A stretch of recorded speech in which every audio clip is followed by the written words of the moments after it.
MP Chamala Kiran Kumar Reddy మీడియాతో మాట్లాడుతున్నారు. Live చూద్దాం. Will be in Vijayawada. Godavari river management board will be in Telangana. ఈ రెండు ఆఫీసులు ఈ రెండు రాష్ట్రాల మధ్యన గోదావరి తెలంగాణలో, కృష్ణ విజయవాడ లేకపోతే ఆంధ్రాలో ఎక్కడన్నా పెట్టుకునే విధంగా ఇవి జరిగినాయి. దీంతో పాటు ఇప్పుడున్న నికర జిల్లాలు ఇప్పుడున్న సమస్యల గురించి చర్చ జరిగింది. ఇది ప్రెస్ నోట్. ఇప్పుడు అర్జెంట్గా నీకు బనకచెర్ల గురించి మాట్లాడాలి, మాట్లాడకపోతే మాకు వర్కౌట్ కాదు. మేము ఎట్లా తెలంగాణ ప్రజల్ని తప్పుదో పట్టియాలి, మళ్ళా తెలంగాణ ఆంధ్ర సెంటిమెంట్ ఎట్లా రేజ్ చేయాలి. ఎట్టి పరిస్థితుల్లో మనం ఇదే మంచి అవకాశం, మనకు ఆల్రెడీ గుడుసున్న వచ్చింది మొన్ననే పార్లమెంట్ ఎన్నికలలో.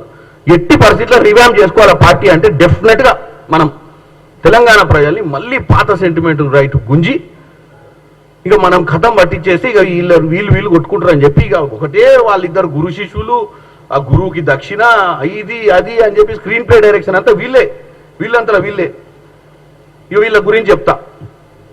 వీళ్ళు 14 ఏళ్ల పాలన నీళ్లు నిధులు నియామకం మీద పోరాటం చేసి అధికారంలోకి వచ్చినామని ఆయన చెప్పుకుంటుండు. మీరు పోరాటం దేనికి చేసిర్రో ఆ రోజు మీరు పార్టీ పెట్టినప్పుడు కూడా బై ఎలక్షన్లు, కలెక్షన్లు, కమిషన్లు వీటి కోసమే పార్టీ పెట్టిర్రు. పాపం ప్రజలకు తెలియక 1600 మంది విద్యార్థులు బలిదానాలు చేసుకుర్రు మీ దరిద్ర ఆలోచనలు తెలియక. అది ఎప్పుడు తెలిసింది ప్రజలకు? మొదటి 5 ఏళ్లలోనే పసిగట్టిర్రు మిమ్మల్ని. పసిగట్టిన తర్వాత కూడా అదే పసిబిడ్డ తెలంగాణ నా చేతిలో పెట్టిర్రు, మినిమం 10 ఏళ్ళు ఉంటే తప్ప నేను రిజల్ట్ ఇవ్వలేనని చెప్పి కేసీఆర్ వచ్చి బట్లాడుకుంటే తెలంగాణ ప్రజలు రెండోసారి అవకాశం ఇచ్చారు. ఈయన చెప్తాడు ఇందాక శిశుపాలుడట 100 అబద్ధాలు ఆడితే, శిశుపాలుడు ఫామ్ హౌస్ లో వండుకోనుండు.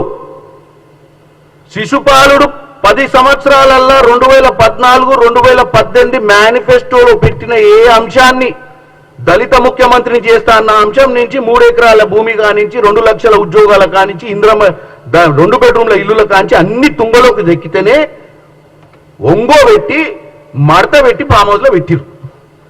నువ్వు శిశుపాలుడు గురించి 100 తప్పులు చేసిరు. ఆల్రెడీ సంవత్సరంన్నరగా 10 సంవత్సరాలు పరిపాలించి 100ల కొద్ది తప్పులు చేసిన మీరు సంవత్సరంన్నర పాలనకే శిశుపాలుడు అయిపోతాడు రేవంత్ రెడ్డి. ఇక అయిపోయింది, మేము అధికారంలోకి వస్తున్నాం, ఖమ్మం ప్రజలకు చెప్తున్నా లోకల్ బాడీ ఎన్నికలు వస్తున్నాయి, ఇరగదిద్దాం తొడగొడదాం అని చెప్పి నువ్వు ఆడ ఉపన్యాసం దంచుతున్నావు.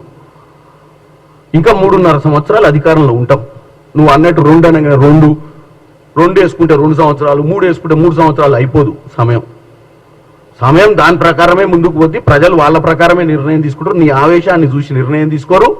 నువ్వేదో ఎగిరెగిరి పడితే అక్కడ కూడా అర్థం చేసుకోండి. నేను ఇకపోతే ఇంకేదో సబ్జెక్ట్ చెప్తాడు ఈయన. చోటే బాయ్ బడే బాయ్ అట బీజేపీ వాళ్ళు. ఎవరికి? కాంగ్రెస్ వాళ్ళకు. 8 మంది ఎంపీలను నువ్వు నీ దానం చేసింది నువ్వు. గుండుసున్నా తెచ్చుకున్నావు వాళ్ళ కోసం. ఇవాళ నువ్వు చేసిన పాపాలు అన్ని పాపాలు కావు. నువ్వు చేసిన ఆ పాపాల పుట్ట నుంచి సెంట్రల్ గవర్నమెంట్ నుంచి బయటపడదామని చెప్పి నువ్వు వాళ్ళతోటి మ్యాచ్ ఫిక్సింగ్ చేసి నిన్నేదో చెప్తుండే, నువ్వు చూస్తే చెప్తుండు ఏంది నేతి ఇవాళ కాదు ఖమ్మంలో కాదు నిన్నమన్నా చెప్తుండేను. నేతి బీరకాయల నేతి ఎంత ఉంటుందో మైసూరు బజ్జీలో మైసూరు ఎంత ఉంటుంది, నీ ముఖం ఉంటుంది.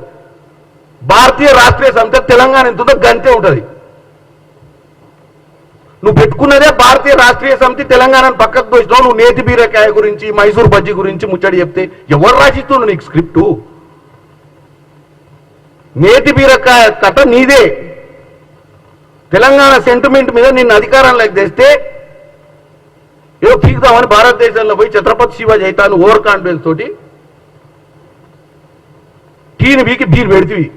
బీన్ పెడితే బొంగ పెడితివి. 0 వచ్చే భారతదేశానికి.